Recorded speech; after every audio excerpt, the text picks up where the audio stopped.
Olá, amigas e amigos do canal Historix. Eu sou o professor Wesley Kettle, da Faculdade de História da Universidade Federal do Pará. Este é um projeto com o apoio da PROEX, da UFPA. Nós queremos agradecer a todos e todas que estão nos assistindo.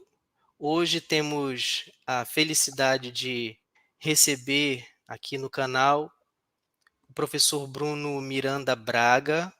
Professor Bruno, ele recentemente defendeu a tese Chão de Vidas, Rios de Memórias, Histórias Indígenas do Amazonas Imperial 1845 a 1888. O professor Bruno, que agora é doutor em História pela PUC de São Paulo, atualmente realiza pesquisas no Museu de Arte de São Paulo, MASP, sobre as representações das mulheres brasileiras nas obras de Vitor Meirelles, no projeto MASP Pesquisa.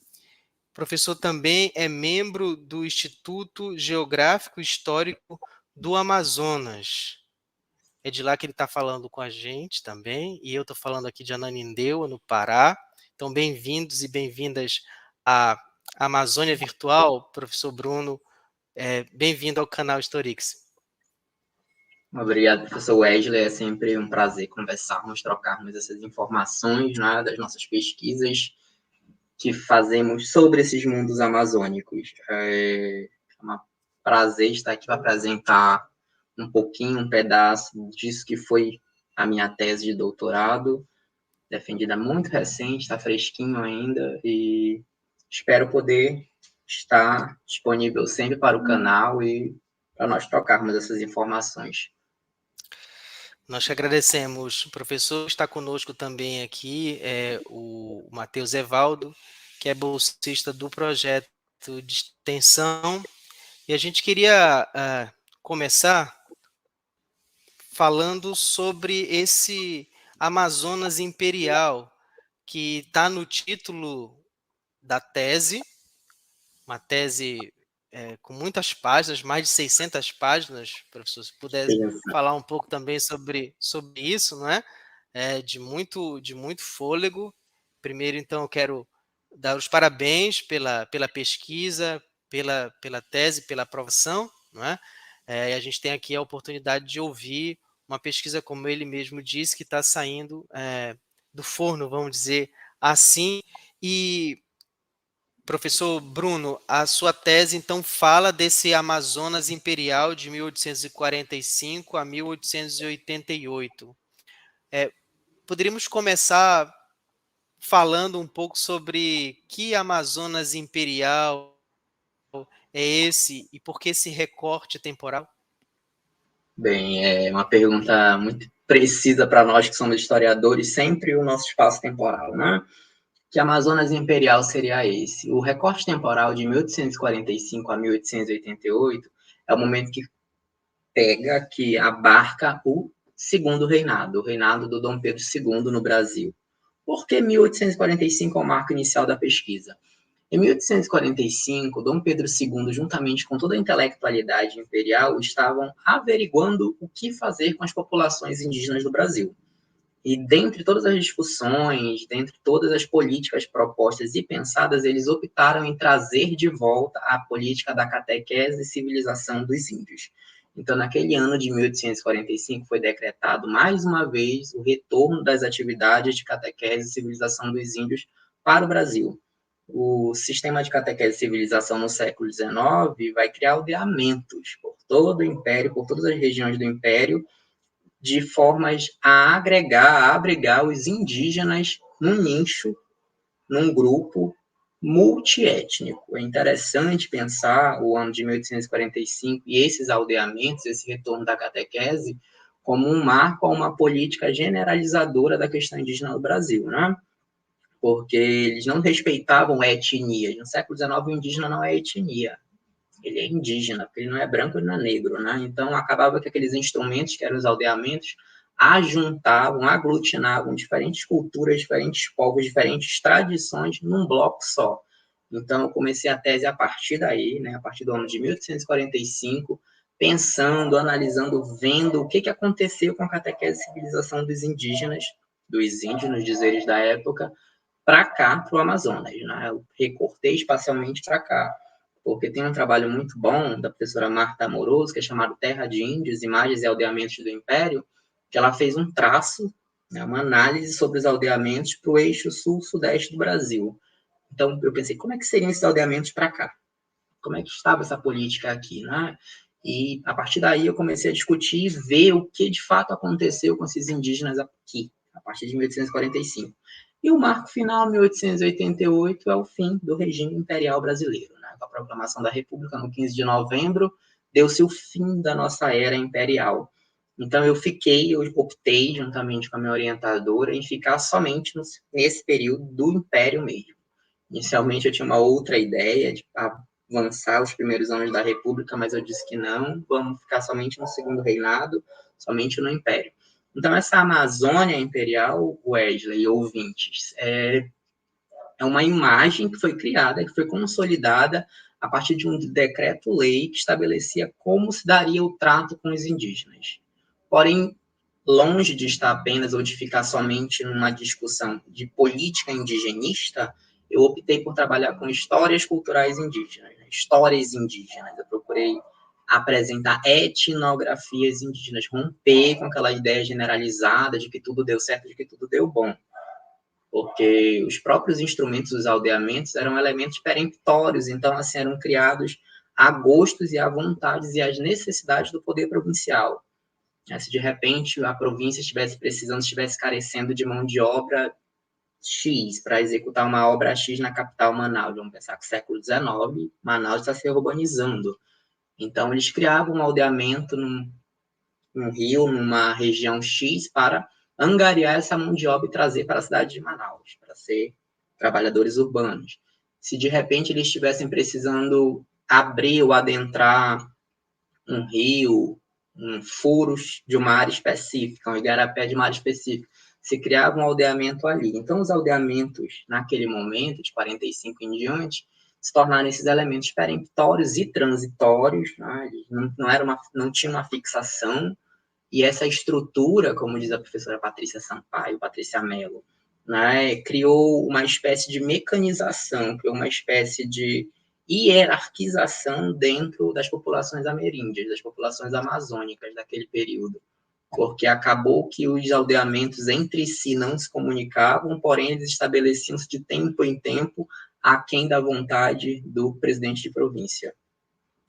Então, a gente poderia dizer que é falsa a ideia de olhar para uma história indígena do Brasil homogênea, e, a partir da tua pesquisa, o que você percebe de diferente do que acontecia em outras regiões nesse período em relação aos indígenas, e o que tua pesquisa mostra de específico? É possível pensar isso?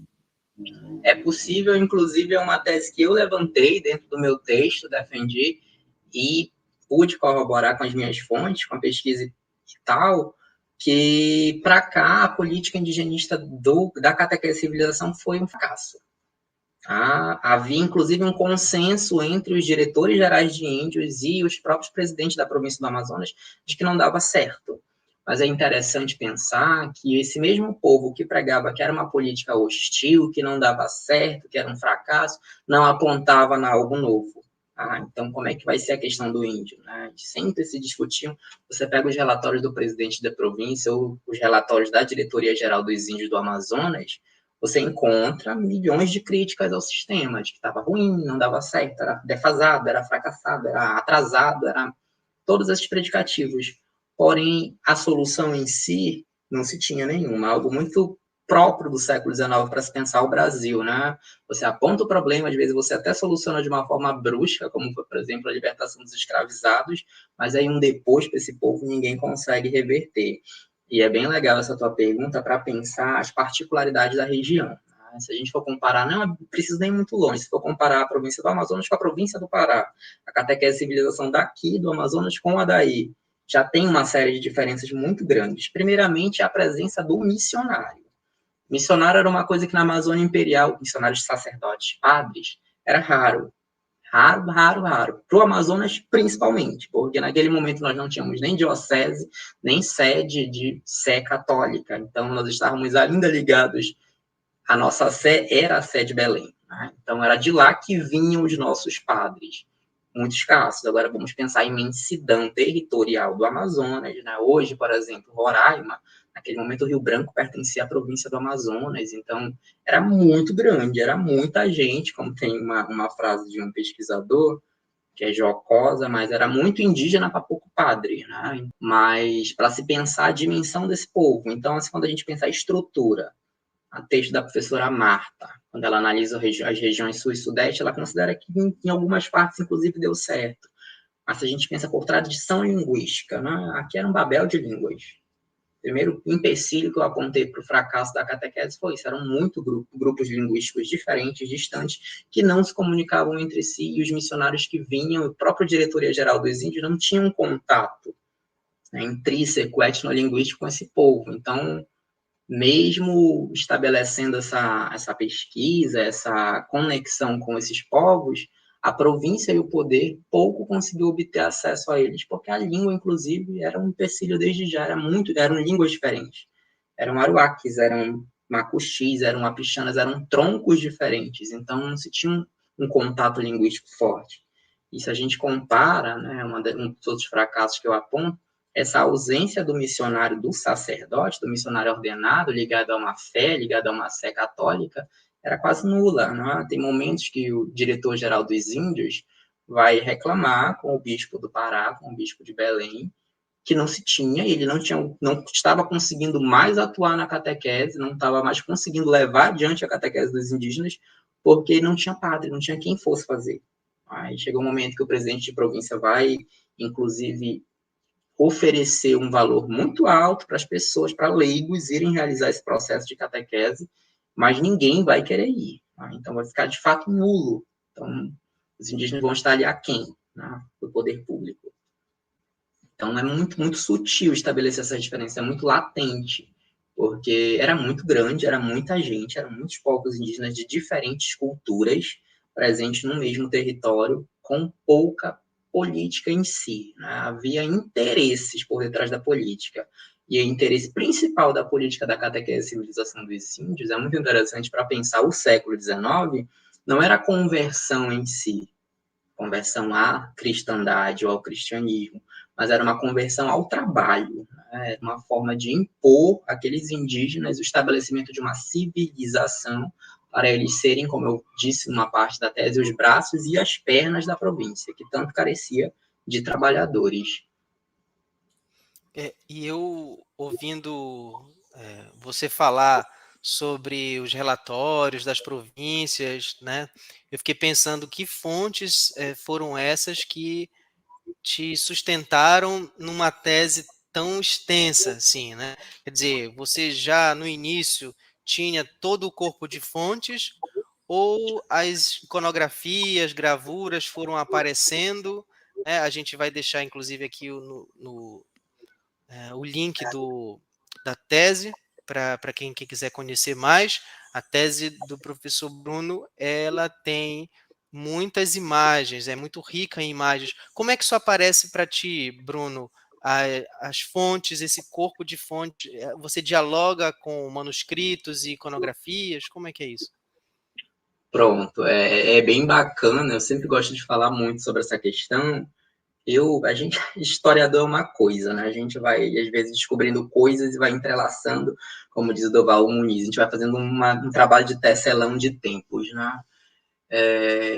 Inicialmente, quando eu fui para o doutorado, eu fui com uma ideia pré-montada, com um conjunto X de fontes. Desde o começo eu pretendia dialogar fontes manuscritas, fontes oficiais com imagens, que eu gosto de trabalhar com imagens. Eu acho que, enquanto historiador cultural, elas nos fornecem informações muito preciosas e precisas sobre o passado. Elas, de fato, nos deixam viajar, né? Não só nos seduzir, como diz o Peter Buck, mas mesmo na sedução a gente consegue tirar fôlego de imagens.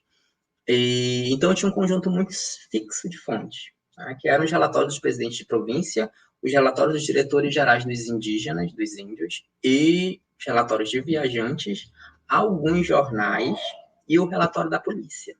Né, porque naquele momento certos atentados dos indígenas vão ser vistos como crime, então acaba que aparecem anseios por detrás desses crimes dos indígenas. E as imagens. As imagens foram um conjunto que foi surgindo, abri um adendo aqui interessante. Minha, o meu período de doutoramento foi o período da pandemia. Eu entrei em 19 e saí ano passado em 22, então eu peguei toda a pandemia em si. E tinha uma série de fontes, Wesley, eu te confesso, que eu pretendia angariar, que eu pretendia colocar na tese, que não me foi possível porque o arquivo estava fechado. Já vista que a pandemia estava aí, né? Por outro lado, teve uma série de fontes que eu jamais pensaria que eu teria acesso, fonte do Alemã, inclusive, da Sociedade Geográfica Italiana, por exemplo, fonte de Harvard, de outras universidades, que me foram concedidas via internet. Isso foi muito bom, né? Eles abriram, de fato, esses arquivos do Alemã, eles se abriram a essa experiência de pesquisa online. Então, assim, com muito jeitinho, a gente foi procurando, fazendo aquele trabalho de tecelagem mesmo, como diz o Durval, eu cito de novo, para construir essa narrativa. Então, assim, é um diálogo muito grande, porque às vezes o viajante ele vai relatar uma coisa e às vezes o fotógrafo vai mostrar outra. Às vezes o diretor-geral de Índios falava de uma coisa, de uma situação que acontecia dentro da aldeia, dentro do aldeamento, mas um viajante, um naturalista que foi lá disse outra. E às vezes o desenhista, o gravurista dele retratou de uma forma, é claro, né? A gente não cai naquela lógica, naquele discurso da imagem como parâmetro de verdade. Né? As imagens foram todas problematizadas, mas elas não deixam de ser imagens do século XIX, mesmo que romantizadas, mesmo que alegóricas, como tem umas do Albert Fritsch, por exemplo, são verdadeiras alegorias, né? São cenografias, como ele trabalhava com cenografia, são imagens assim que parecem que são fundos de panos, são cenários de ópera, então tem todo um lirismo por detrás.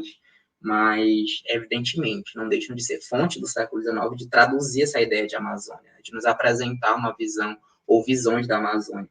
Então, há muita conversa entre elas. Tem um capítulo que eu gostei muito de fazer, inclusive me deu muito trabalho, que foi um capítulo que eu trabalhei a questão dos rituais indígenas que eram realizados no século XIX. Eu adentrei esse mundo da cosmogonia indígena.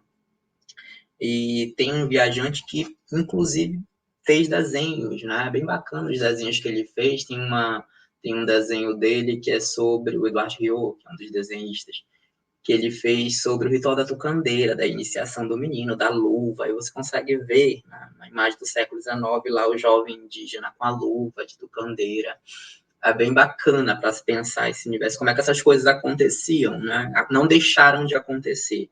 Eu sempre, quando falo das imagens que eu trabalhei, eu gosto de mostrar isso. Por mais que elas tenham sido romantizadas ou idealizadas de uma forma meio grosseira ou exagerada, elas não deixam de ser imagens do século XIX. Então, elas mostram algo que acontecia. Acontecia tal qual? Evidentemente, não. Né? Mas são imagens que nos transmitem essa visão que de fato acontecia naqueles mundos indígenas do século XIX da Amazônia. Então, sim, tem esse diálogo muito forte entre fontes, porque a própria historiografia, a própria teoria e metodologia da história nos sugerem isso, né? De fazer esse enlaçamento, de fazer essa conversa entre as fontes. Então, eu procurei estabelecer esse contato, que digo para os senhores, não é uma tarefa muito fácil, mas é uma tarefa prazerosa. O Wesley também trabalha com imagens, então a gente sabe disso. A gente sempre procura estabelecer esse contato entre as imagens com o texto, que é o hipertexto e o contexto, né? E a nossa colocação enquanto historiador. Então, acaba que elas nos mostram, nos fazem viajar, de fato, no tempo, né? Por mais, reitero, por mais alegóricas que às vezes sejam, tem umas imagens, por exemplo, que a gente sabe que aquilo foi imaginação do viajante, foi imaginação do desenhista, foi imaginação do Frei, mas são coisas para a gente pensar as próprias mentalidades do século XIX, né? Que eles representaram assim, não assado. Então, isso é bem legal de se pensar, de estabelecer esse contato com as imagens. Fazer uma leitura da imaginação desse personagem do século XIX, né? É muito importante perceber quais são ali os referenciais que permitem ele falar, a partir daquela gravura, por exemplo, e isso, na tese do Bruno, tem um conjunto primoroso de iconografias, né, que ele traz para nós. E, Bruno, uma das expressões, e não sei se a gente pode chamar de conceito, mais interessantes, não sei se importantes também, centrais da tese, não sei se a gente pode falar assim, é essa palavra que é fisiognomonia. Não sei se falei certo, indígena, e também se você pudesse falar um pouco para nós o que que é isso, o que que é essa palavra, o que que é esse conceito, como é que ele, qual é a centralidade ou não dessa palavra, desse conceito para a tua tese, e a relação rosto-alma, que você, em um dos capítulos, chama a atenção, e eu tenho a impressão de que são as fontes visuais que te dão sustentação para argumentar sobre isso. Pronto, eu já acho que chegou numa questão muito importante. Para entender essa pergunta, eu vou fazer um balanço geral de como é que a tese foi estruturada. Aí vai ficar muito claro. A tese foi pensada, ela foi dividida, na verdade, em 4 partes. Eu montei a estrutura da tese tendo como figura de linguagem ou metáfora de um corpo. Então, a parte 1 seria a cabeça. Aí, na parte 1 da tese, nos capítulos 1, 2 e 3, eu trabalhei como é que essa intelectualidade pensava o indígena, essa cabeça. Né? Como é que eram as políticas públicas, as políticas indigenistas, como é que era uma educação voltada para a questão indígena e como é que essa educação visava transformá-los em trabalhadores. A parte 2 foram os membros superiores e inferiores, os braços e as pernas. Nos braços e nas pernas, eu procurei mostrar toda a questão do trabalho indígena, tanto do trabalho indígena na visão branca e do trabalho indígena por ele mesmo. Essa é uma coisa que eu gosto sempre de esclarecer, né? A ideia de classe trabalhadora é do mundo não indígena. Então, aquele grupo de indígenas que era trazido para as obras públicas da província iriam fazer um trabalho de acordo com uma lógica branca, como diz o Thompson, né? Uma lógica industrial, ritmada, cronometrada, salariada. E tinham os trabalhos indígenas, né? Que eles faziam nas suas malocas, na Interlândia, na Ileia, no interior da Ileia, suas roças, suas caças, a mandioca, as suas cestarias, as camas, os seus ornamentos, as suas tinturas, os seus timbós, os seus remédios, os seus fármacos. Então, assim, havia uma lógica de estrutura trabalhadora na visão do branco e a própria do indígena. Então, eles eram, como eu considerei numa parte da tese, os braços e as pernas da província. Essa parte, eu inverti a lógica total, né? Porque sempre se diz que eram os indígenas que precisavam da província. E se fosse ao contrário? Fosse a província que precisava de tudo dos indígenas. Então, essa foi o grande X dessa parte. Na parte 3, eu já trabalhei com a questão do interior, da alma, né? Foi uma parte que eu particularmente me sensibilizei demais, porque, de fato, foi um trabalho de ratinho de história, ratinho de arquivo. Eu procurei sair do discurso generalizado a que todo mundo era índio. Tudo era índio, uma coisa só. Então, procurei mostrar quem eram eles, o que eles queriam, de acordo com os seus grupos, de acordo com os seus anseios. Então, assim, nessa parte 3, que é a alma, o interior, né? Inclusive, eu me juntei muito com as ideias de antropólogos da ciência antropológica. Eu lembro que um membro da minha banca me perguntou: então a cabeça seria mais importante que a alma? No mundo indígena, sim, mas nos mundos indígenas a alma é mais importante que a cabeça, né? Algo interior, que versa nos mundos, que adentra esse e outros mundos, como diz o Eduardo Viveiros de Castro. Então eu procurei me aproximar disso, né? De dar voz, de estabelecer um contato com os mundos dos próprios indígenas. Nessa parte da alma, eu procurei estabelecer essas características específicas dos Erequena, dos Baré, de alguns dos grupos que mais figuram nas fontes, que dava para trazer uma pequena etnografia, né? Uma pequena etnohistória, como diz o João Manuel. Então, eu procurei trabalhar como é que eram os indígenas do Vale do Javari, por exemplo, naquele momento do século XIX. Como é que era a Mundurucânia, os Mura, os Munduruku, os Caribes, o Amiriel Truari. Então, assim, eu trabalhei isso. E o poder, dentro dessa parte da alma também, eu trabalhei a ideia do poder, como é que os indígenas tinham essas relações de poder entre eles. Os pajés, os xamãs, os índios principais. Então, assim, como é que eles estabeleciam as hierarquias. E, por fim, a parte 4, eu trabalhei com os rostos. Era um anseio meu de muito tempo trabalhar com a questão, fazer uma história de rochas indígenas, e eu trabalhei com essa questão. A parte 4, como o Wesley falou, eu intitulei bem assim: Rostos Indígenas, Fotografias, Retratos e Representações Imagéticas dos Povos da Ileia. Que é exatamente essa ideia, esse trabalho de como que foi construída uma imagem, um rosto para o indígena. Esse conceito, fisiognomonia, era um conceito do século XVIII, principalmente bem antes. Alguns teóricos dizem que antes, mas ele teve uma ascensão muito forte no meio artístico do século XVIII, que se criou um grande mistério dentro do conceito do termo fisiognomonia no século XVIII. Virou ciência, virou quiromancia, virou um pouco de cabala, virou de tudo um pouco, porque qual é a grande deixa da ideia da fisiognomonia? Que o rosto expressa aquilo que a alma sente. Então, essa era a ideia que se tinha no 18, e isso foi para o 19. Como o 19 era o século da ciência, então, assim, tudo que acontecia no rosto, tudo que as pessoas representavam no seu rosto era algo que estavam sentindo no seu interior. Essa era a grande ideia do século XIX. E os fotógrafos, os retratistas, os pintores sabiam disso, porque para você ser um retratista, para você ser um pintor no século XIX, você tinha aulas de fisiognomonia. Então, assim, tem, como a gente vai ter umas imagens que a gente vai falar daqui a pouco, que os indígenas estão em certas posturas. Então, muito possivelmente, dentro da lógica do pensamento fisiognômico, eles estavam transmitindo uma emoção X, eles estavam pensando tal coisa, eles estavam agindo dessa forma por isso, né? Buscando isso. Tem um livro muito bom, que foi que eu me basei muito para trabalhar esse conceito, que é um livro chamado História do Rosto. É de Jean-Jacques Courtine e da Claudine Arouche. É um livro clássico já nas ciências antropológicas, principalmente muito lido, e eu me inspirei muito nessa ideia para trabalhar essa fabricação desses rostos, tá? E encontrar nesses rostos regimes de historicidade. Interessante que tem umas imagens, você vê o índio bravio, você vê assim, ele parece que está com uma cara irritada. Outras não, são transformações mais leves. A fotografia, a leitura da fotografia pelo viés da fisiognomonia é muito importante, penso eu, é muito bacana para estabelecer essa historicidade indígena, né? Para ver que de fato eles estavam ali, porque vamos pensar o século XIX, você não pega uma fotografia do século XIX de nenhum nobre e eles estão rindo, né, mostrando o dente, porque isso era feio, era considerado profano você sorrir numa fotografia. Mas os indígenas estão sempre rindo, estão sempre mostrando os dentes. Então, assim, tinham essa certa liberdade, né, de agir desse sentido.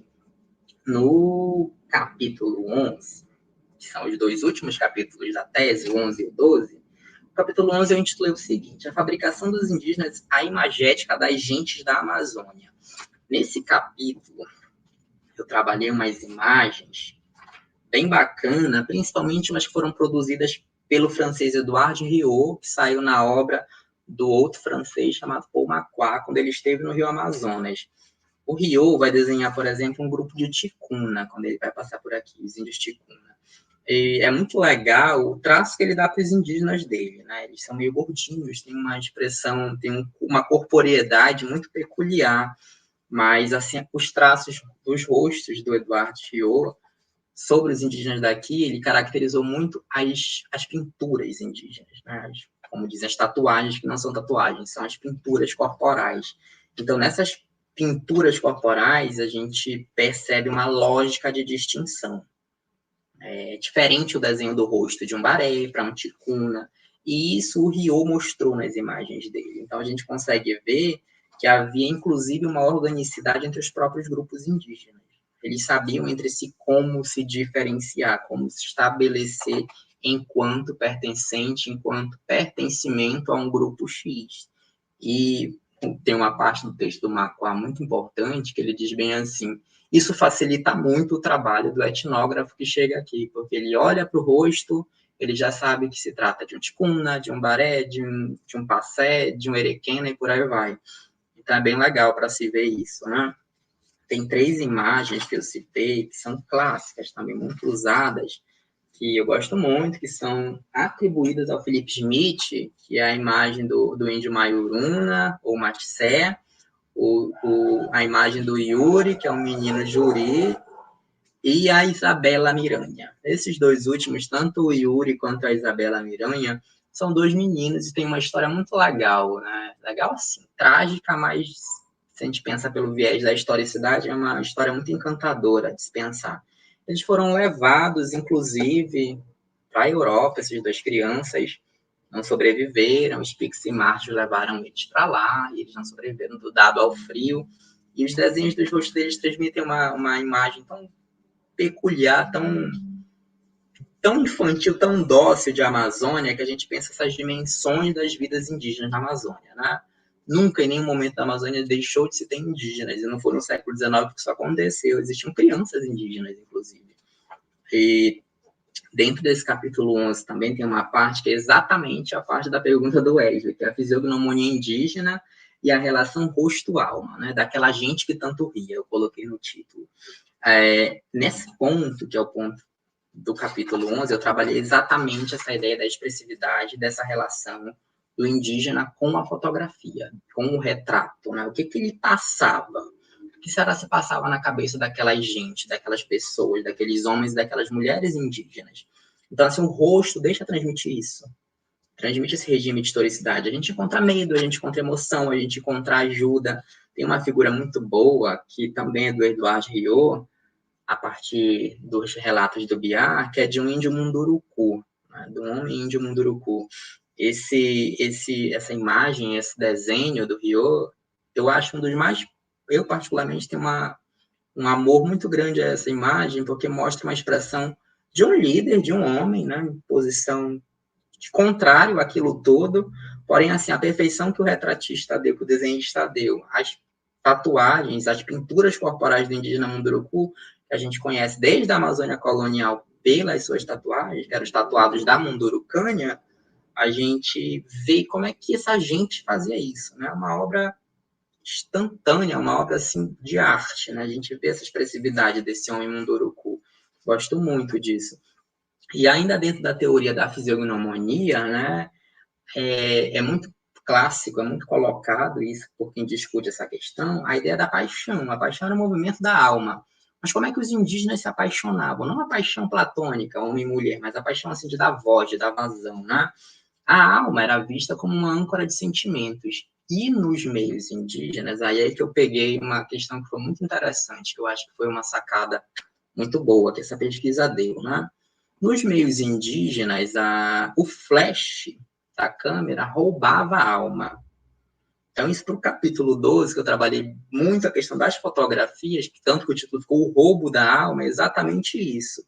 Para o indígena, uma fotografia, o flash, naquele instante que você utiliza uma câmera de fotografia, ela te rouba a alma. Então, a partir desse roubo da alma, como é que esses indígenas se sentiam? Como é que eles ficaram sendo retratados? Tem duas imagens que eu gosto muito também do Rio, que tá no texto do Biar, que são o homem e a mulher arara. Esses dois, eles são muito bacana de se ler, né? Os rostos deles, as atitudes deles, assim, eles não olham para ti, não olham para o retratista, eles estão olhando para baixo. Então, assim, tem uma razão de ser, isso na lógica do século XIX, do porquê que ele estava olhando para baixo, né? De não encarar o teu desenhista ou o teu retratista. Ainda nisso, tem uma imagem também que eu gosto muito, particularmente, que é a do chefe Arara, que seria do pajé, um xamã Arara, né? A gente vê um indígena, um homem indígena, completo, com as suas indumentárias, com os seus adornos, né? E com todo esse respeito que um chefe, uma liderança indígena trazia, né? Sua postura de guerra, ali armado, pronto para atacar caso fosse atacado. E dentro Bruno, dessa questão... Oi? desculpa te interromper, mas eu Claro. fiquei muito impressionado com o Arara, né? Eu queria que tu falasse um pouco mais assim da tua análise sobre essa mulher Arara. É impressão minha ou ou aquele que desenha essa mulher, ele transparece ali a arara, a ave mesmo, no olhar dela, na própria, o olhar de lado, para dar a sensação daquela proeminência da ave arara. Eu tive essa impressão, eu não sei se eu estou vendo coisa demais aí.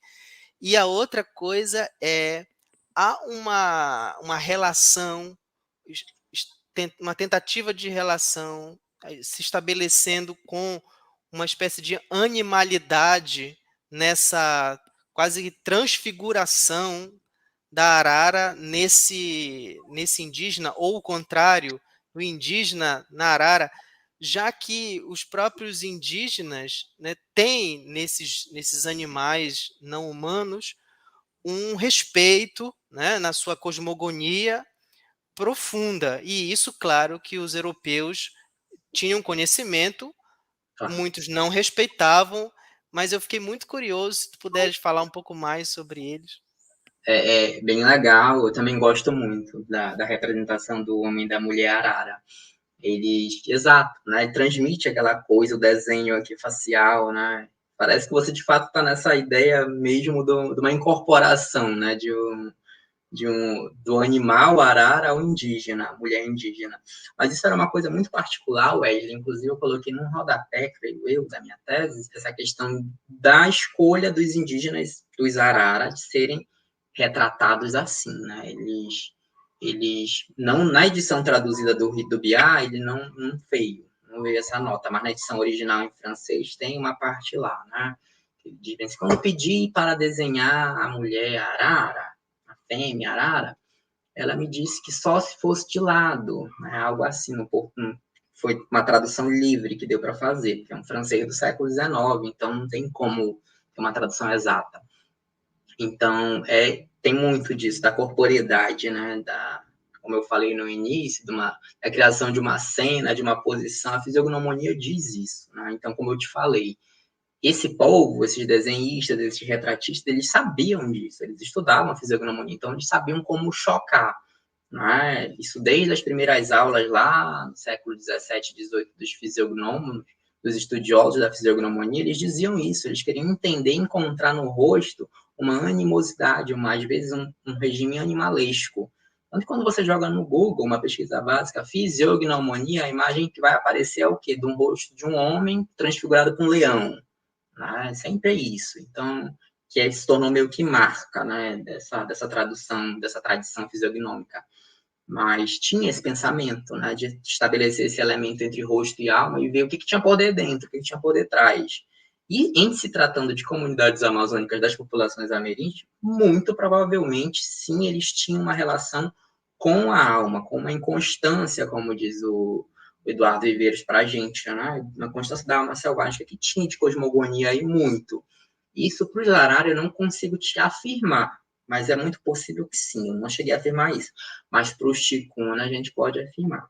Tanto que as máscaras, os prestes festivos do Ticuna, todas as representações animalescas que eles usavam faziam parte de uma cosmogonia própria, fazia parte de uma ritualidade própria. Então, os traços, tem umas imagens que eu vou falar daqui a pouco do Ticuna, e quando eles celebravam, eles faziam certos ritos, certas ritualísticas, certas celebrações, inclusive de casamento, eles sempre tinham um traje muito específico, que eram cabeças de animais. Essas cabeças de animais faziam parte da sua lógica estrutural, dos seus mundos de pensar a Amazônia.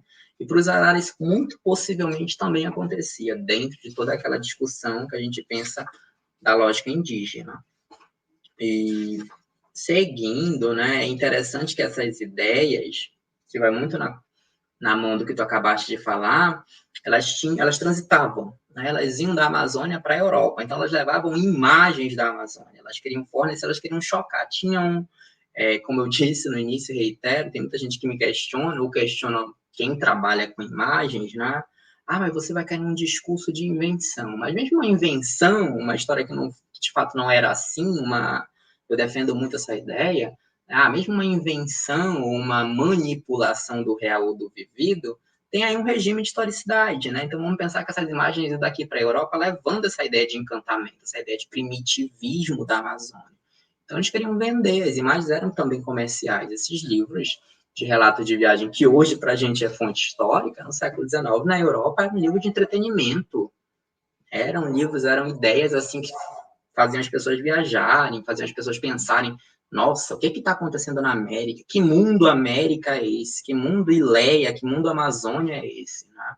Então, mesmo essa imaginação, essa invenção, como diz a Neide Gondim, da Amazônia, nesse imaginário, transmite regime de historicidade, né? Que eu penso não é... Aí está além da gente analisar enquanto historiador, se era assim porque era assim, ou se foi invenção do desenhista. Né? Eu acho que isso é uma coisa que é uma discussão que para nós é importante, mas eu não tomei isso como importância supra na minha tese. Se ele inventou ou não, eu tomei mais com a circulação da imagem como se a criação da imagem, né? Porque havia essa distância temporal e espacial entre a Amazônia e o Velho Mundo, incontestavelmente. Então, assim, esses indígenas ainda naquele momento eram sinônimo de encantamento. Aí eu me aproximei muito para usar esse termo, encantamento, das ideias propostas pelo Jan Starobinski, né? Quando ele propõe que esse encantamento é algo que vem para te trazer uma transmutação de ideias, para te fazer viajar, para te fazer criar uma imagem que é mitológica, que é alegórica, mas que é do pensamento de alguém, do pensamento de uma época. Então, foi nesse sentido que eu trabalhei esses rostos. E outra foi a questão da cor da pele, né? Da cromotopia, como diz o Aldrin Moura, professor Aldrin da UFPA, que no século XIX se tinha essa criação, se tinha essa execução de se pensar, de se retratar brancos, pretos e indígenas, cada um com uma tez, com uma cor de pele muito específica, para já enganjar, para deixar claro quem era quem, né? A cor tem esse regime de historicidade no século XIX, que isso é indiscutível.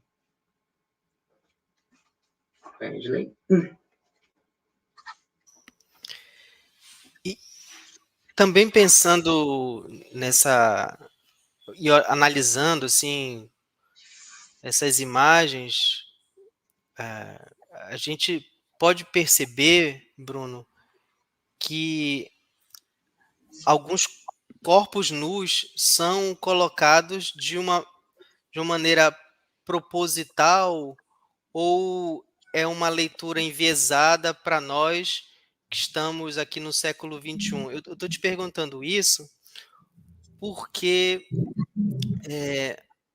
quando a gente está nesse mundo das redes sociais, a impressão que a gente tem é de que um dos principais elementos é a sensualidade, que é uma palavra que está presente na tua tese, na tua pesquisa, né? Está especificamente num capítulo dessa parte do rosto também, e que eu queria te perguntar como é que tu lidaste com isso, como é que isso aparece especificamente na fotografia do século, né, XIX, que tu trabalhaste nesse Amazonas. Como é que aparece essa relação fotografia e sensualidade? Pronto, é muito interessante essa questão, Wesley, que exatamente, eu fecho a tese como um todo trabalhando fotografias. Os dois últimos capítulos que eu dediquei aos rostos foi a construção imagética. Né? Tem aquele livro do Peter Burke, né? A Fabricação do Rei, me inspirou muito para pensar essa ideia da fabricação dos indígenas. E no 11 eu trabalhei muito questões de desenhos, as aquarelas, as pinturas e companhia. E no 12 não, eu trabalhei a fotografia. A fotografia foi a grande invenção, uma das grandes invenções do século XIX. Então, assim, ela serviu para tratados médicos, para tratados eugênicos, para teorias científicas, teorias cristianistas, criacionistas e uma gama de possibilidades que ela agregou. No último capítulo, como tu mensuraste, é exatamente o que eu acabei de falar, né? O título ficou O Roubo da Alma. Fotografias, sensualidades, inquietudes e conveniências. Então, procurei trabalhar nesse capítulo esses 4 pontos: a sensualidade, a inquietude, as conveniências e as sensualidades. Essas sensualidades é uma discussão muito grande para o século XIX, principalmente a figura do feminino. Tem um trabalho muito inovador e muito forte, inclusive, que é da professora Maria Helena Machado, que é o Rastros e Raças, de Luiz Agassiz, que ela analisa, ela estuda, na verdade, as imagens proibidas, né, da viagem do Agassiz ao Amazonas, à Amazônia, ao Brasil como um todo. E na coleção, isso é uma coisa muito bacana, é uma fofoquinha historiográfica grandiosa, né?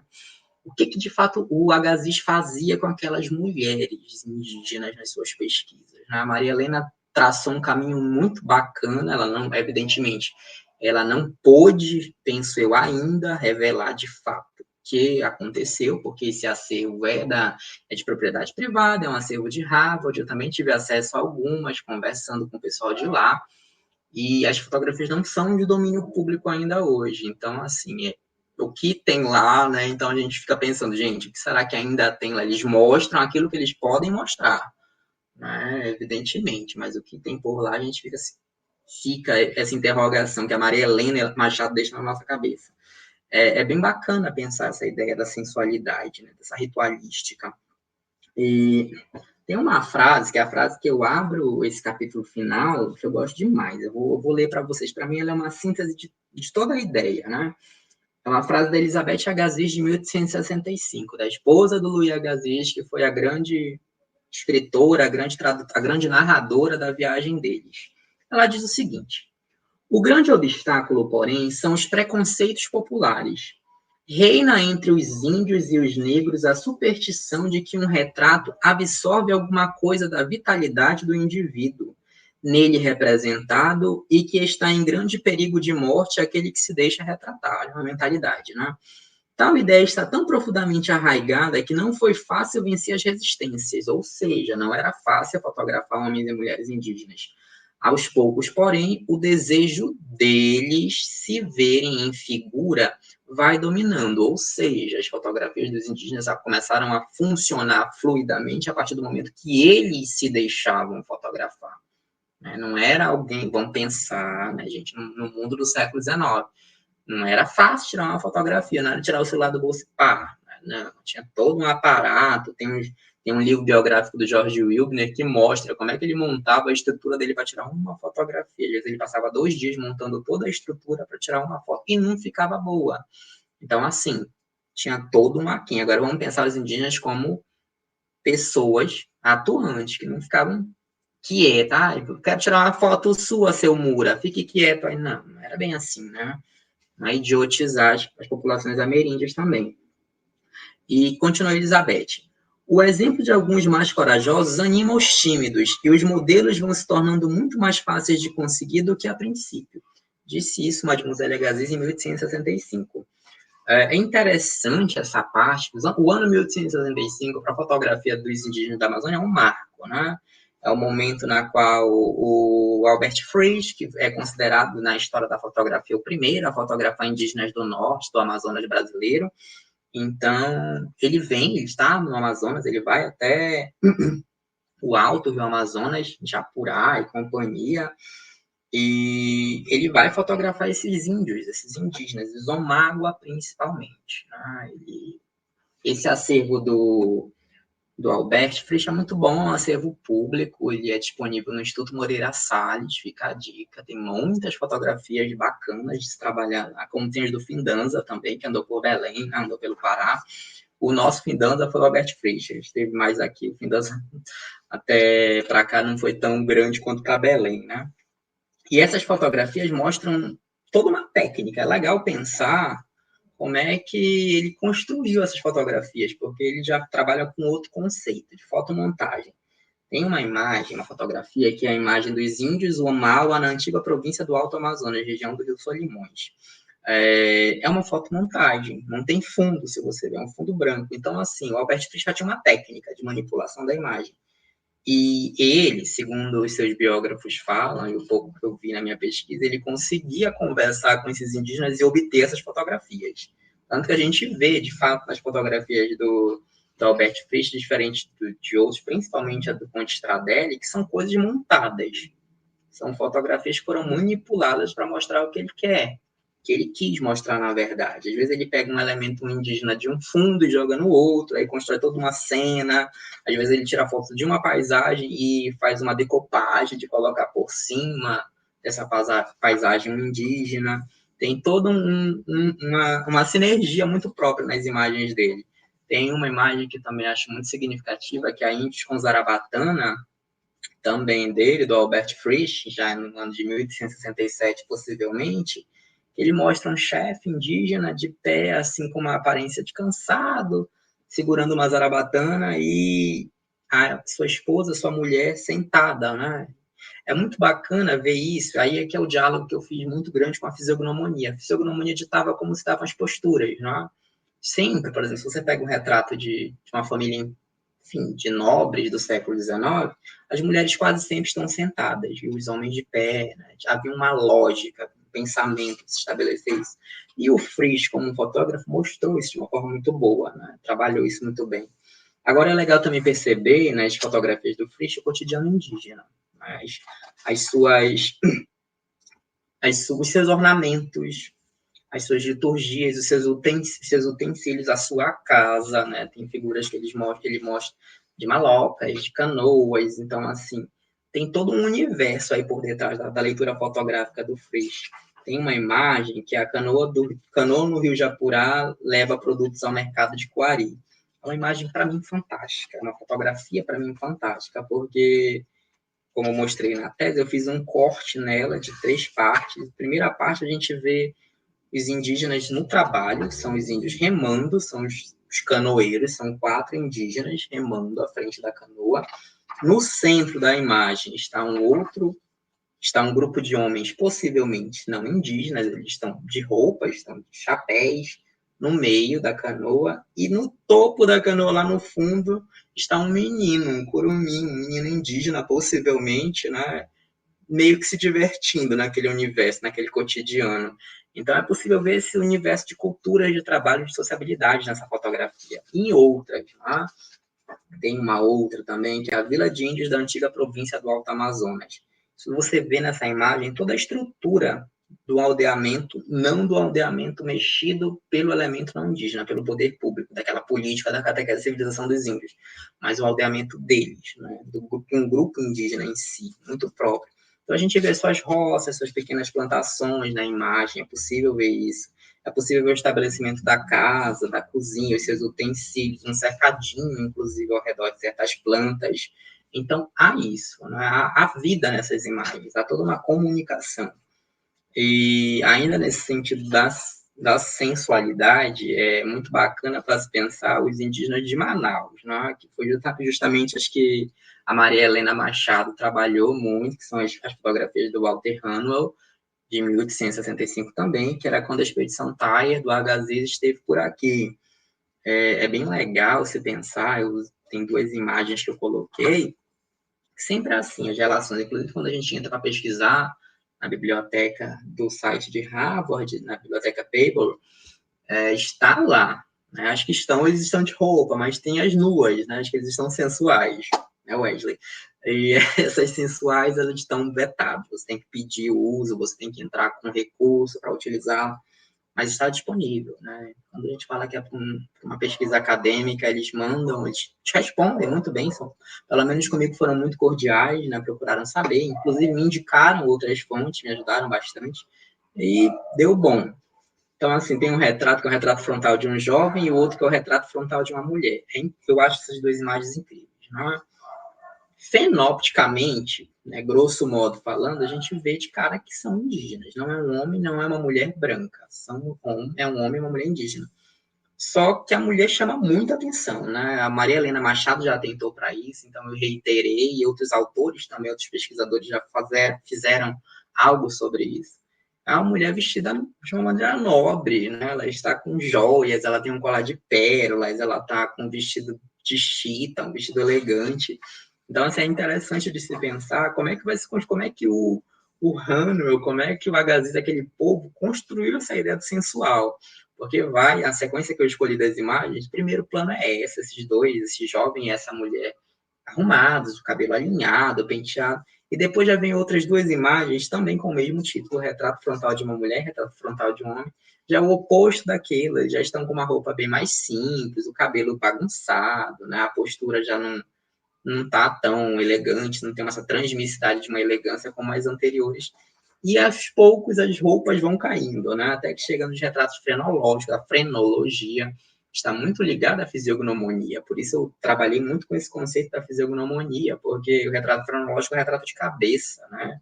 que mais tarde, inclusive, Hitler usou o discurso da frenologia para fazer das suas teorias loucas, insanas, né, como de raça ariana, da raça superior. Tinha um tamanho X de cabeça, a distância entre a testa e o nariz tinha que ter uma proporção tal, e entre o queixo outro. Então, são crenças do século XIX. Era um pensamento do século XIX que vingava na fotografia, inclusive. Então, assim, é por isso que eu convenciono a dizer que, tipo, era a mentalidade da época. Então, assim, se foi uma ideia pensada ou inventada ou manipulada pelo artista, pelo fotógrafo ou pelo desenhista, isso aí tem também um regime de historicidade, né? Não nos compete somente ficarmos nessa discussão de verdadeiro e falso, de verdadeiro e falso. Bruno, só uma curiosidade, mas esse conjunto de fotos que você trabalha, eles estão juntos no repositório? É, tem um significado de significado pejorativo? Como é que a gente pode pensar essa primeira imagem? Eu fiquei muito impressionado com o jovem o frontal. Assim, a forma sedutora dele na roupa, o Ele olhar é dele bonito, né? sedutor. Parece que ele É, é um é. jovem bonito, como as jovens são bonitos, né? Sim, eu fiquei mais impressionado até do que da mulher, né, que apesar dos acessórios, né, mostrarem Pronto, uma espécie de nobreza, ele não precisa de acessórios para ser uma espécie de galã, né? galã. Galã, o cabelo dele é quase que uma roupa assim de um dançarino que está te chamando para dançar. Fiquei muito impressionado com isso. Como é esse contexto desse conjunto de fotografias? Então, é bem bacana essa tua pergunta, Wesley. As nuas não são disponíveis a primeiro plano. Você não consegue ter acesso, Uhum. você não vai entrar no site, na plataforma e ter acesso. Ah, tá lá as imagens das mulheres e dos homens nus. Você tem que entrar com pedido. Essas que eles estão de roupa, você consegue livremente, você adentra. Inclusive, eu coloquei no que é o collectionspeabury.harvard.edu.object details, né? Aí vai, você joga esse link, você vai direto para lá e cai nessa coleção que é a coleção Agassiz. As nuas, de fato, é mais difícil, não está disponível, senão você está lá, está registrado, porém você não vê, você clica. Eu fiquei, primeira vez que eu entrei, eu disse, gente, como? Não foi, depois eu entrei em contato, eles têm um contato para você entrar, você consegue. As de roupas estão lá, né? É bem legal esse teu ponto que tu falaste, exato. Eu também sou encantado por esses dois, porque é bem nessa linha. Essa linha foi muito eu que estabeleci, né?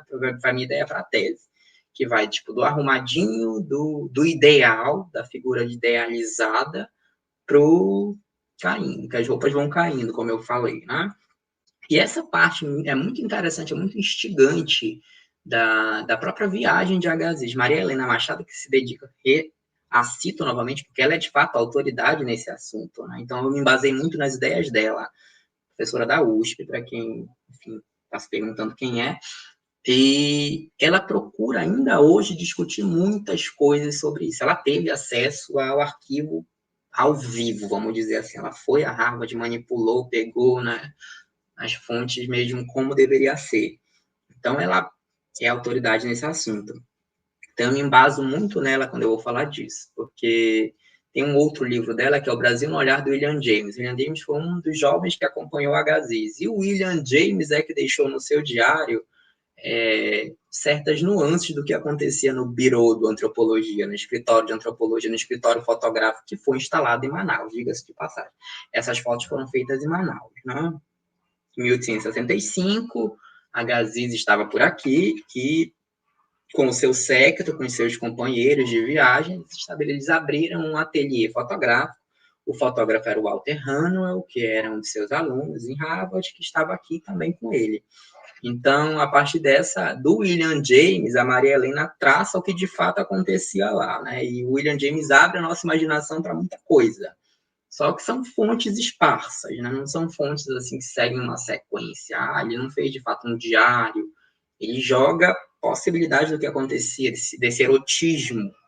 Né? É muito interessante ver tem uma discussão nesse livro, que foi da Helena Machado, na qual ela traduziu cartas e documentos do William James.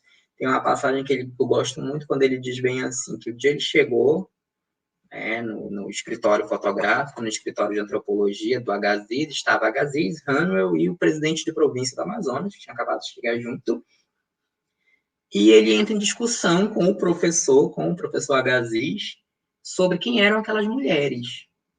E ele deixa escapar no diário dele que as mulheres estavam sendo coagidas. Mas, em determinado momento, ele conversa com essas mulheres e elas dizem que não, que elas estavam ali porque elas queriam ser fotografadas. E isso é bem bacana. Eu gosto muito dessa parte desse texto, que ela abre a minha imaginação. Eu penso que de todo mundo que lê para pensar o que era Manaus, o que era o Amazonas nesse período, né? E quem eram as gentes de Manaus nesse período. Porque ele diz no relato dele que eram moças da boa sociedade manauara indígenas. Eram mulheres indígenas da boa sociedade. Então, aí tem todo um jogo, né? Tem toda uma razão de ser. Isso impacta a gente, né? Por isso que ela tá bem vestida, tá com joias e tal. Teve alguém que levantou, tem, enfim, uma linha de pensamento que levantou uma ideia de que poderiam ser imagens criadas, né? Mas se fossem imagens criadas assim de empréstimo, tipo de roupa, de quem seriam essas roupas, né? Refuta outros autores. Não, então a ideia mais plausível é da Helena Machado, embasada nos escritos, inclusive, do William James, de que eram, de fato, mulheres da boa sociedade manauara. Então, que estavam ali naquele ambiente erótico, sensual. Né? O que acontecia por detrás, aí a história um dia vai dizer. E é bem bacana também, eu também gosto muito dessas duas imagens, mas eu acho ele é muito galante, né, esse jovem. Eu queria muito descobrir quem é ele, já procurei para ver se encontro nome, já fiz uma pesquisa a fundo, que seria muito bom, né? Um dia, se alguém descobrir quem eram de nome essas pessoas, vai ser muito bom. Esperamos que, enfim, alguém descubra. Hein, Bruno, mas tu conseguiste perceber se a recepção dessas fotografias é um resultado de erotismo também? Assim, há uma erotização desse leitor, do espectador, não sei como é que a gente pode falar disso, quer dizer, ele sente essa linguagem erótica que está aparecendo nas imagens? Dá para falar isso? Muito, muito, transmite, né? É bem bacana, Wesley, essa tua pergunta que abre uma série de possibilidades para a gente pensar, né? Tem esse retrato cronológico de mulher não identificada, tem dois, tem mais, tem uns 18 ao todo que eu tive acesso, mas eu só coloquei dois porque são mulheres despidas, né? Mas não é como diz a Helena Machado, que eu gosto muito dessa ideia, também concordo com ela, não é como se eram os retratos antropológicos de fato naquele momento, né? Que tinha toda uma pose, vamos dizer assim, para se fazer ciência fotográfica naquele momento. Não, são mulheres que simplesmente baixaram, enfim, né? Então isso evoca essa erotização, evoca essa sensualização. Mas a Helena diz, eu Para concordo plenamente, seduzir. para seduzir, para seduzir havia um ambiente muito ambíguo, muito polifônico dentro desse escritório de antropologia, né? Então tem muito disso. Tem umas outras que são bem bacanas. Tem uma que tem umas mulheres com umas flores no pescoço, no cabelo. Então você vê que tem essa aura, tem essa atmosfera erótica, como diz a Maria Helena, e eu concordo plenamente, né? Tinha um porquê. Aí os rostos dessas mulheres e desses homens que nos inquietam, né? As posturas, elas não estão confortáveis. É engraçado que tem mulheres que não estão confortáveis. De roupa elas estão, né? Essa primeira moça que está com o cabelo arrumado e tal, jovem, na verdade, que está com o cabelo arrumado, você vê, ela tem uma pose, né? Tem uma pompa de poder, ela transmite uma ideia de poder, mas as outras não, parece que estão se forçada, né? Soltaram, assim, os seios à mostra, mas não tem aquela coisa. Mas tem outras que não, que já estão mais numa uma abordagem mais sensualística, se podemos dizer isso.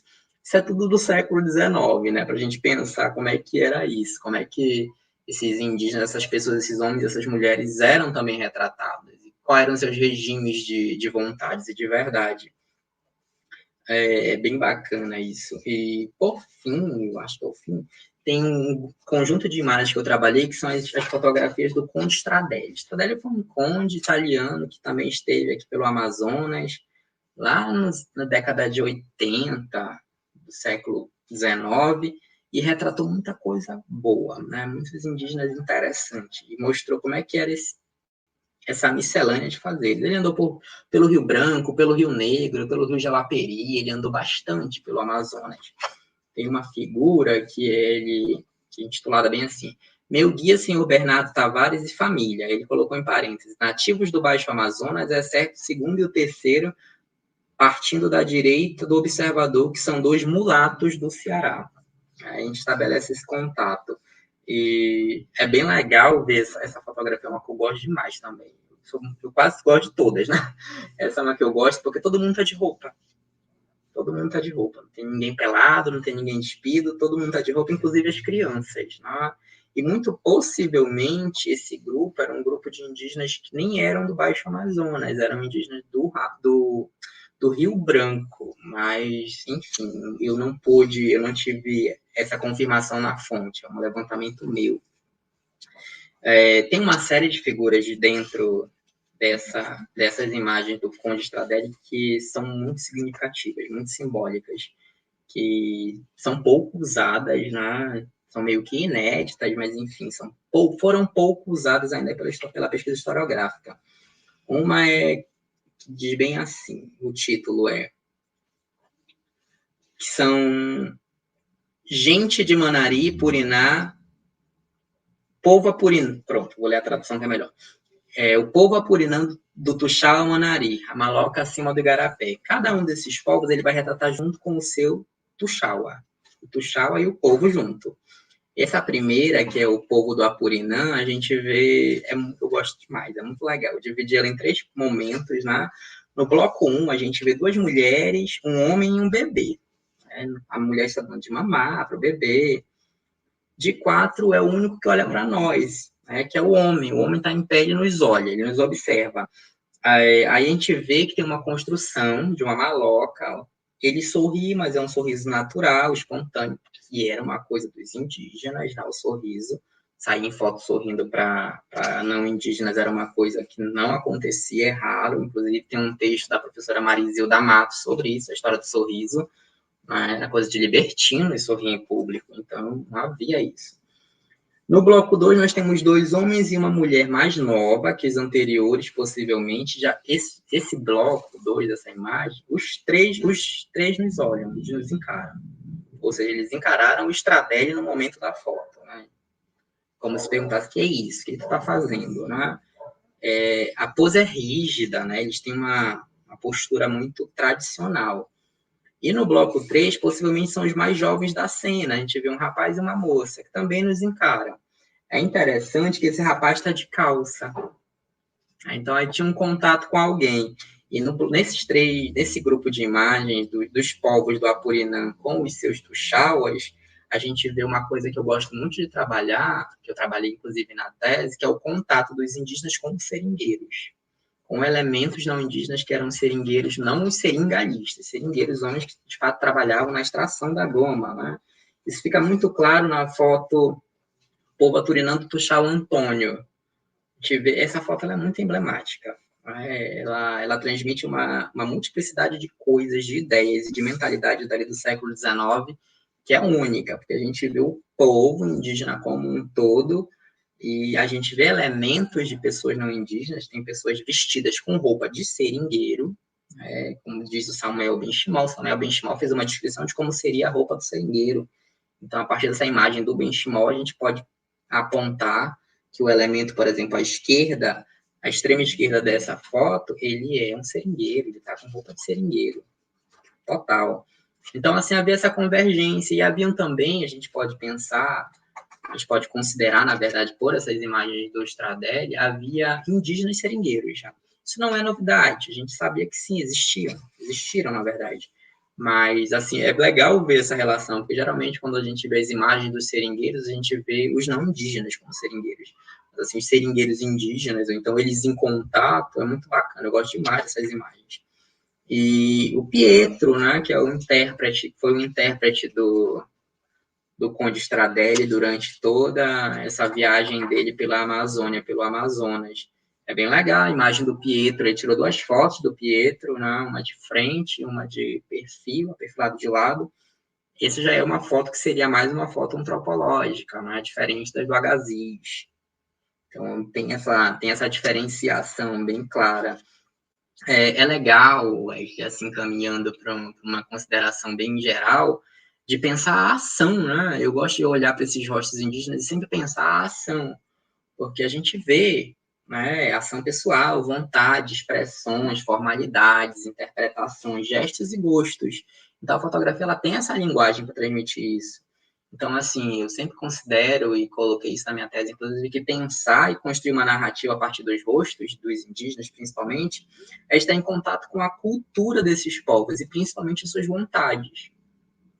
Eu sempre penso, quando eu leio uma fotografia dos indígenas do 19, nossa, o que será que esse homem estava pensando naquele momento? Por isso eu também me aproximei da fisiognomonia. Será que ele queria, de fato, tirar essa foto? Será que era isso que o fotógrafo queria para ele? Acho que não, né? Tem umas fotografias, inclusive, que a gente vê que a tez ele está incomodado. Né? Aquele homem, aquela mulher estava incomodado, então a gente estava ali forçado. Forçado por quê? Porque ele ganhou alguma coisa, possivelmente ganhou, né? Enfim, um alimento, uma troca. Vamos pensar que as relações entre indígenas e não indígenas na Amazônia, naquele momento, eram relações de troca. Então, havia sempre essas vontades de verdade, essas verdades de vontade entre ambos. E essas relações de troca. Tá bom, eu tiro a foto com você, mas eu quero tal coisa. E é interessante como tem um texto do professor Márcio Couto, da Federal do Pará também, quando ele diz que são os presentes de índios, né? O que o não indígena levava para considerar, para conquistar esse indígena. Então é bem bacana pensar que as fotografias, eles obtiveram essas fotografias. O Wilbner diz isso, só que o Wilbner eu não trabalhei na tese porque ele é a posterior do meu recorte temporal, mas foi um fotógrafo que tirou uma dimensão de fotografia dos indígenas da Amazônia, do Amazonas. Mas ele sempre que ele ia fotografar, quando ele ia procurar estabelecer esse contato, ele levava brindes, ele levava presentes, ele disse no texto dele: amanhã irei fotografar o Apixanas, terei de levar tantos pregos, tantos tecidos, tantos terçados, tantas coisas para obter tantas fotografias. É bem legal, né? Pensar esse contato que sempre existiu, né? Essa relação entre eles. A fotografia ela vai surgir justamente nesse momento, ela vai incorporar isso, ela vai apresentar isso. Essas nuances, esses mundos indígenas da Amazônia de cientista que são muito ricos, são muito bacana de se pensar. Então, assim, a grande ideia desses capítulos, dessa parte da tese, foi mostrar essa possibilidade de construção, né? De trabalhar a história a partir dos rostos, estabelecendo sensibilidades, harmonias, desarmonias, né? Arranjos e desarranjos, como eu coloquei numa parte do texto, para mostrar mais uma nuance da história da Amazônia Imperial, né? Não ficarmos só apresentando fontes já usadas, então eu optei trabalhar bastante com essa ideia da imagem. Mas no texto como um todo tem imagens. Né? Nos capítulos anteriores eu também trabalhei, no capítulo dos viajantes eu mostrei muito essa ideia, no capítulo das etnohistórias também, procurei sempre, pelo menos em cada um dos grupos, colocar uma fotografia ou um retrato ou um desenho, alguma coisa que é imagético deles daquele momento. Foi criada essa imagem. Wesley, eu acho que é isso. Para quem nos acompanhou até aqui, uma pergunta cereja de bolo, que é o seguinte, Bruno, dessas imagens, existem algumas que são inéditas, que ainda não tinham sido publicadas, que você encontrou? Olha, o Wesley tem umas que sim. Né? Tem umas que até as pessoas sabiam, mas não foram trabalhadas. Por exemplo, as do Stradelli, quase todas são mais ou menos inéditas. Né? Só Sim. tinha um autor que os trabalhou e foram poucas. Agora, as imagens inéditas mesmo, para nós, Brasil, são as de um outro capítulo, que é no capítulo 2º, que é a parte que eu trabalho, é o ponto 2.4, é Missões, Regatões e o Culto ao Diabo, os apontamentos do Frei José Coppi. Ele foi um frei que trabalhou na catequese e civilização dos indígenas e estabeleceu uma série de desenhos sobre os indígenas, né? Sobre as suas culturas, sobre as suas cosmogonias e cosmovisões. E, enfim, procurando, mexendo nas documentações, encontrei esse relato dele, que não está no Brasil, tá? É um relato de um franciscano que está num museu em Roma, e encontrei uma tese que o citava, mas é uma tese de Roma, né? Falando sobre a Amazônia. Então, assim, por cá é bem novo, né? Embora eu procurei ver se alguém já tinha trabalhado o texto dele, não. Então, foi um trabalho bem de formiguinha mesmo. As do Conde Stradelli, as fotografias, tem muitas também. Tem um livro que foi publicado pela Unesp, se não me engano, que trabalhou a coleção do Stradelli, mas não toda, né? Então, tem umas que eu usei que não estão nesse livro, não estão nessa publicação.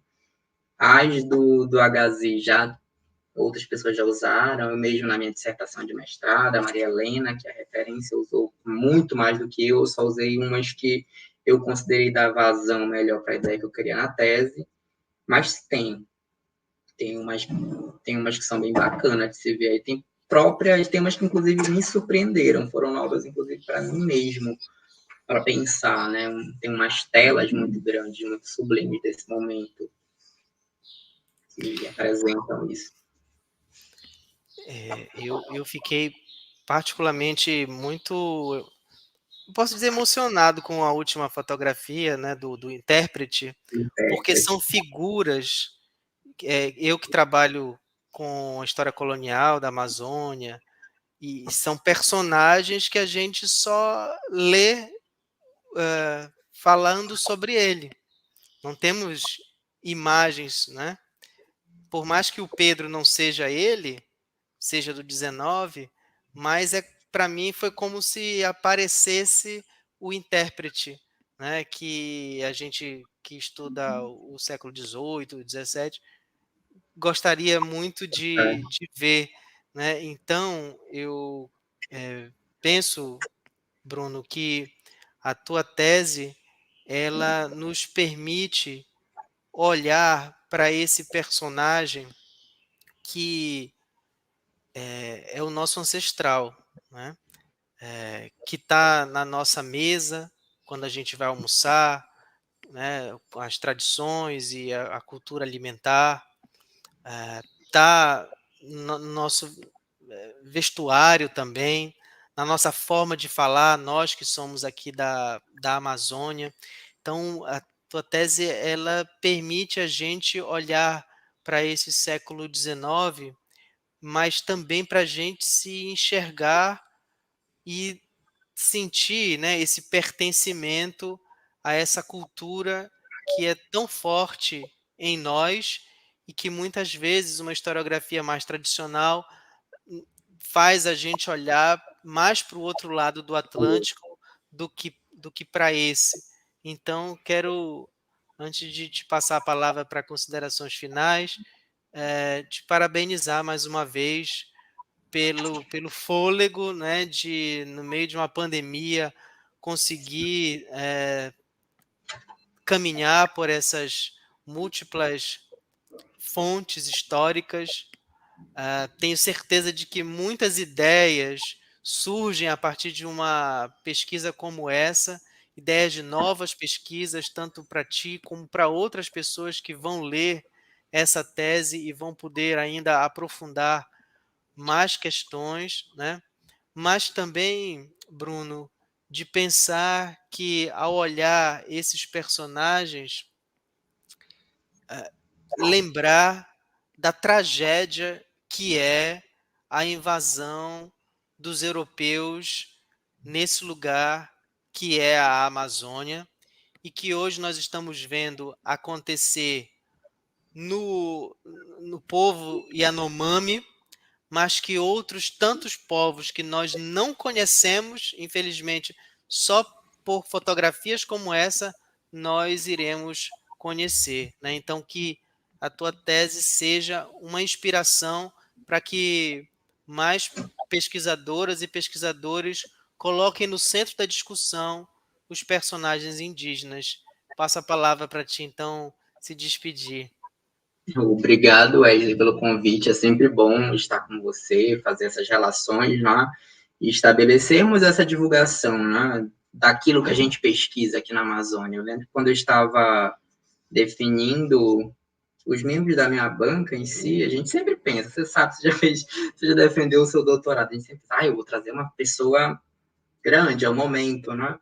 E eu tive um cuidado junto com a minha orientadora de pensar, gente, quem a gente vai chamar para a banca? Eu queria 2 pessoas da Amazônia, de universidades daqui, porque é nós que fazemos a nossa história, é nós que sabemos de onde nós estamos falando. Então, eu tive esse cuidado também, esse carinho de valorizar a nossa produção historiográfica, né? E, exato, né, Wesley? Eu acho que o grande inspiração, o grande momento para minha tese foi pensar exatamente essa ideia, né? Eu sempre digo isso. Ainda hoje, você anda pela Amazônia, você anda pelo Amazonas, é indiscutivelmente presente, latente as culturas indígenas. Nossa cultura, o nosso dançar, o nosso comer, o nosso falar, o nosso vestir é permeado disso, né? E como é que no século XIX isso tudo sumiu? Que discurso foi esse? Era a pergunta que eu sempre me fazia desde o início, lá da graduação, desde o PIBIC, monografia. Gente, como é que no século XIX não existiu indígena? Se até hoje tem indígena em Manaus, tem indígena no Amazonas. O que aconteceu com esse povo? Que discurso foi esse, né? Que degradação humana foi essa que se estabeleceu? E, de fato, né, esse uso das imagens foi muito, muito recorrente, foi, para mim, muito feliz, eu fiquei muito contente com o resultado final, porque eu pude, né, ancorar, de fato, aquilo que eu queria, que era apresentar esses homens e essas mulheres, também para a gente ter uma visão do que eles eram, de quem eles eram, né? Como é que era o rosto desses indígenas. Aquela coisa que tanto o Walter Benjamin fala muito no cheiro, nos gostos, nos traços, né? Nesses pequenos indícios de história que diz o Benjamin para a gente. Então, assim, eu queria muito esses pequenos indícios de história dentro da história indígena. E é bem bacana, né? Não poderia deixar de mensurar isso que tu falaste, do povo Yanomami, de pensar hoje. Eu, inclusive, encerrei, me permitam, vou ler o primeiro parágrafo das considerações finais, né? As minhas considerações finais da tese foram assim. Eu gosto de contar essa história. Recentemente eu publiquei algo no meu Instagram sobre isso, que para mim é muito marcante, é muito pessoal. Eu comecei da seguinte forma as considerações finais. Amazonas, chão indígena de culturas e história. Aí eu citei uma epígrafe, que é uma toada do meu boi caprichoso, que diz o seguinte: dos antigos primeiros filhos do sol, herdeiros de todas as memórias e sabedorias, é dito que quando o último Yanomami morrer, a grande definitiva noite desabará. É sabido que se o último Yanomami morrer, o fim do futuro assim será. A toada chamada Luz da Comunhão, de composição de Ronaldo Barbosa, do Boi Caprichoso nos anos 2000. Caprichoso garantido, digo, gente, Parintins, mas é o Caprichoso, ele que está aqui. E eu comecei da seguinte forma. Yanomami TP, seres humanos. O grupo Yanomami ainda hoje é uma referência em se tratando de resistência indígena. Iniciei esta tese com uma toada que fala sobre a luta Yanomami, escolhi como epígrafe uma frase de Davi Copenau, a liderança xamã Yanomami, e inicio essas considerações finais com eles novamente. Nesses anos sombrios que vivemos atualmente, os Yanomami seguem vivos, bravios e incomodando. Essa fortaleza quase que sobre-humana é uma síntese dos grupos indígenas da Amazônia. Pensar, escrever e pesquisar a história indígena do Brasil deve, a meu ver, ter essa conotação, incomodar, pois resistir sugere incômodo em alguns. E nessa atitude vemos nossos aliados e contrários, coisa que os Yanomami ao longo de sua história vem fazendo. É muito bacana, eu vou falar rapidamente sobre isso já para considerar mesmo. Quando eu comecei a escrever essas considerações finais, ano passado, em setembro, eu tinha ido num evento em comemoração aos 30 anos de promulgação da terra indígena Yanomami. Então eu falei, poxa, vou começar a minha introdução por aí. E não mal sabíamos nós o que ia vir depois, né? Que veio acontecer agora em janeiro, principalmente, que está acontecendo ainda mais com os Yanomami. Então eu eternizei essa parte, né, para a gente pensar a história, que é uma história nos move, a história sempre nos, como já ensinou o Bloch, né, sempre parte de uma inquietude do presente para o passado, né, e como é que isso me moveu, como é que isso me sensibilizou. Então, assim, quando começou em janeiro a pensar isso, eu revivi esse momento da escrita das minhas considerações finais e pensei, mal sabia eu que a situação para os Yanomami ia ficar muito pior, né, não pensava, ninguém em sã consciência humana pensava isso, né.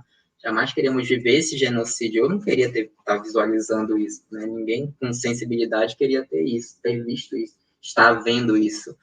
Então, é muito de se pensar, como tu falaste, né? De corroborar. Eu sei, né?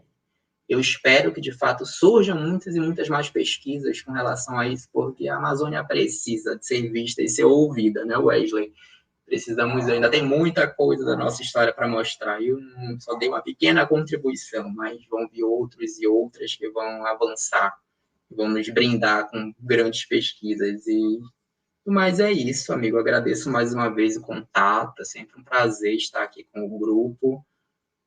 E seguimos, Wesley.